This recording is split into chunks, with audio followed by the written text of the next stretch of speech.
ಊಟ ಆದ್ಮೇಲೆ ಒಳ್ಳೆ ಊಟ ಆದ್ಮೇಲೆ ಕೆಲಸ ಮಾಡಿ ನಮ್ಮ ವಯಸ್ಸಾದಂತವರಿಗೆ ಎಲ್ಲರಿಗೂ ಮಾರ್ಗದರ್ಶನ ಮಾಡಿ ಯುವಕರು ದಯಮಾಡಿ SNR ಆಸ್ಪತ್ರೆಯವರು ನಾವಿತ್ತು ಬ್ಲಡ್ ಡೊನೇಷನ್ ಕ್ಯಾಂಪ್ ಮಾಡ್ತಾ ಇದ್ದೀವಿ. ನಮ್ಮ ಜಿಲ್ಲೆಯಲ್ಲಿ ರಕ್ತದ ಅವಶ್ಯಕತೆ ಬಹಳಷ್ಟು ಇದೆ ಅಂತ ಹೇಳ್ತಾ ಇದ್ದಾರೆ. DC ಅವರು ಒಂದು ಲೆಕ್ಕವನ್ನು ಕೊಟ್ಟಿದ್ದಾರೆ. ಕೊಡಿಸಿ ನೀವು ಗುಣಮುಖರಾದ ಮೇಲೆ ನಿಮ್ಮನ್ನ ಕರ್ಕೊಂಡ್ಬಂದು ನಿಮ್ಮ ಮನೆಗೆ ತಲುಪಿಸುವಂತ ಕೆಲಸ ನಮ್ಮ ಜವಾಬ್ದಾರಿ.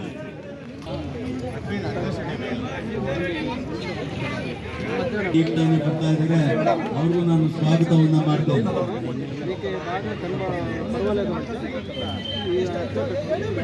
ಅವರು ಕುಂಭಮೇಳಕ್ಕೆ 6 ದಿನಗಳ ಪ್ರವಾಸ.